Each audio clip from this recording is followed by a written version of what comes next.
Assalamualaikum warahmatullahi wabarakatuh. Perkenalkan, saya Yulistia Nurfadilah, NIM 062013143037. Di sini saya akan membahas mengenai studi kasus retensio plasenta atau retensio secundinarum. Retensio plasenta atau disebut juga retensio secundinarum adalah suatu penyakit yang terjadi akibat selaput fetus atau plasenta yang tidak dapat melepaskan diri dari tubuh induk setelah partus, melebihi batas normalnya, yaitu lebih dari 12 jam. Retensio plasenta terjadi ketika kotilodon fetus masih bertaut dengan kripta karunkula induk sehingga induk gagal mengeluarkan plasenta. Etiologi atau penyebab terjadinya retensio plasenta ini bisa karena berbagai macam faktor, seperti kurangnya exercise, kualitas pakan yang buruk, induk sapi yang terlalu tua, kekurangan hormon oksitosin, kekurangan kalsium, kelainan saluran reproduksi akibat infeksi virus dan bakteri. Penyebab yang pertama yaitu kurangnya exercise atau gerak badan pada saat sapi mengalami bunting. Exercise sangat bermanfaat untuk menguatkan otot uterus, sehingga pada saat proses pengeluaran fetus, uterus bisa merejan dengan baik dan memperkecil kejadian retensio plasenta. Selain itu, dengan dilakukan exercise, sapi akan terkena sinar matahari yang akan mengaktifkan provitamin D menjadi vitamin D yang sangat berperan dalam proses pembentukan tulang fetus yang dikandung. Penyebab yang kedua yaitu kualitas pakan yang buruk. Faktor nutrisi dalam pakan juga berperan dalam kejadian retensi plasenta. Nutrisi pakan tersebut adalah mineral dan vitamin, meliputi vitamin E, vitamin A, vitamin B, kalsium, fosfor, dan selenium. Kebutuhan nutrisi ini harus dipenuhi terutama 6-8 minggu terakhir sebelum proses partus. Jika nutrisi tersebut kurang, maka bisa mengganggu imunitas tubuh sehingga dapat meningkatkan kasus retensio plasenta. Yang ketiga, karena kekurangan hormon oksitosin. Fungsi hormon oksitosin adalah untuk merangsang kontraksi yang kuat pada dinding uterus, sehingga mempermudah proses kelahiran atau pengeluaran fetus. Karena saluran bisa membuka dan menutup dengan sempurna apabila hormon oksitosin ini tercukupi.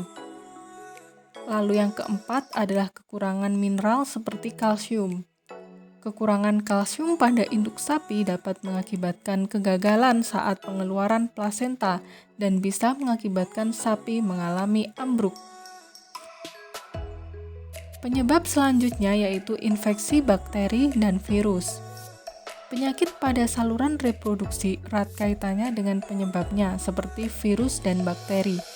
Mikroorganisme ini dapat menghambat terjadinya pelepasan plasenta dalam tubuh induk sehingga dapat terjadi kejadian retensio plasenta.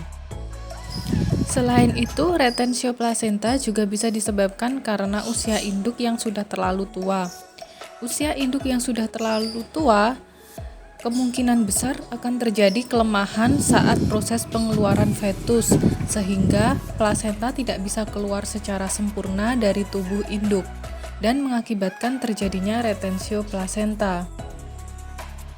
Jika kita seorang dokter hewan dan menemukan kasus tersebut di lapangan, maka langkah pertama yang harus kita lakukan adalah melakukan anamnesa atau tanya jawab dengan peternak.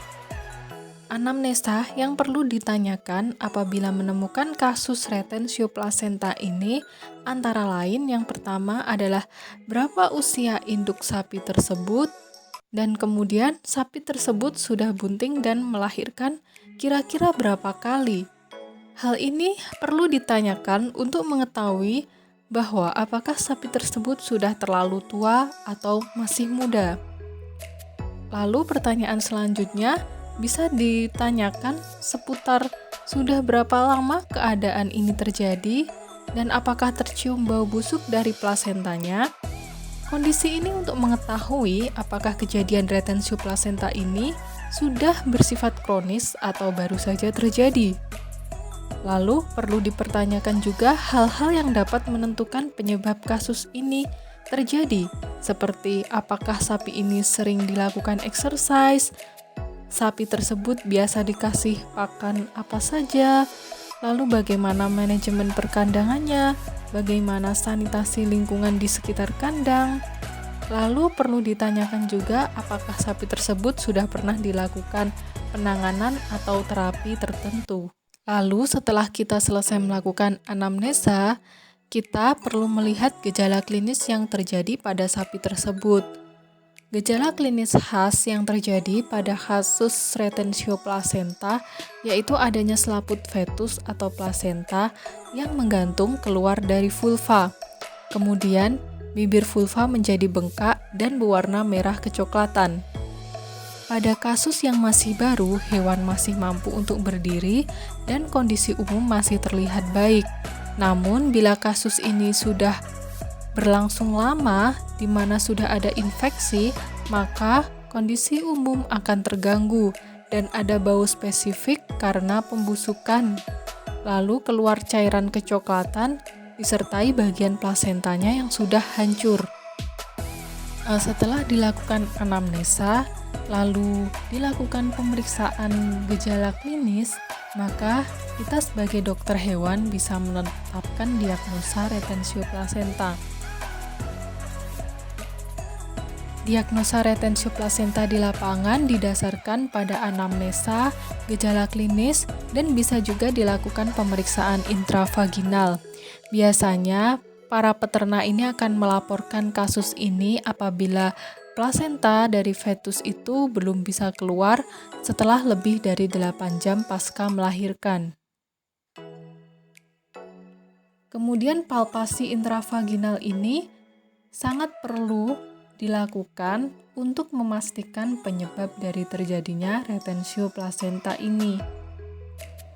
Setelah dilakukan diagnosis secara tepat, maka dokter hewan bisa melakukan penanganan dan pengobatan. Penanganan dan pengobatan untuk kasus retensio placenta ini bisa dilakukan dengan cara yang pertama, yaitu penanganan secara manual. Penanganan secara manual ini dilakukan dengan cara mengeluarkan plasenta secara manual dengan pengelupasan dan pengambilan langsung plasenta dari dalam tubuh induk hingga bersih. Lalu, langkah selanjutnya bisa dilakukan pencucian intrauterin dan dilanjutkan dengan pemberian antibiotik. Pencucian atau pembilasan intrauterin ini dilakukan dengan menggunakan cairan NaCl fisiologis 0,9%. Lalu dilanjutkan dengan pemberian antibiotik seperti oksitetrasiklin dengan dosis 20 mg per kilogram berat badan dengan cara dialirkan langsung ke korpus uteri sebagai bilasan terakhir. Selain itu, antibiotik oksitetrasiklin ini juga bisa diberikan secara injeksi intramuskular dengan dosis 20 mg per kilogram berat badan 1 kali untuk mencegah infeksi bakteri sekunder. Selain itu, juga bisa diberikan antiinflamasi, antipireksia, dan analgesik seperti fluniximeclumin dengan dosis 1,1 mg per kilogram berat badan yang diberikan secara intramuskular sekali sehari selama 3 hari. Penanganan selanjutnya bisa dilakukan dengan terapi hormonal. Hormon yang paling efektif untuk mengatasi kasus retensio placenta ini adalah oksitosin. Hormon oksitosin ini bisa diberikan secara injeksi intramuskular dengan dosis 100 international unit dan bila terjadi infeksi bisa dilakukan pencucian dengan antiseptik seperti Rivanol. Selain dilakukan pengobatan dan penanganan, maka tindakan pencegahan juga harus dilakukan untuk mencegah supaya kasus retensio placenta ini tidak terjadi kembali. Pencegahan yang bisa dilakukan diantaranya adalah menjaga kebersihan kandang dan lingkungan, kemudian ternak rutin melakukan exercise, menjaga kondisi induk agar tidak terjadi eksitasi saat melahirkan, manajemen ransum pakan yang baik dan kondisi induk jangan terlalu gemuk, serta pemberian vitamin A, pemberian hormon oksitosin, pemberian kalsium dan fosfor, dan pemberian vitamin E untuk menjaga kondisi induk agar tetap kuat. Sekian video pendek dari saya. Mohon maaf apabila banyak kekurangan. Saya mengucapkan terima kasih dan salam sehat selalu.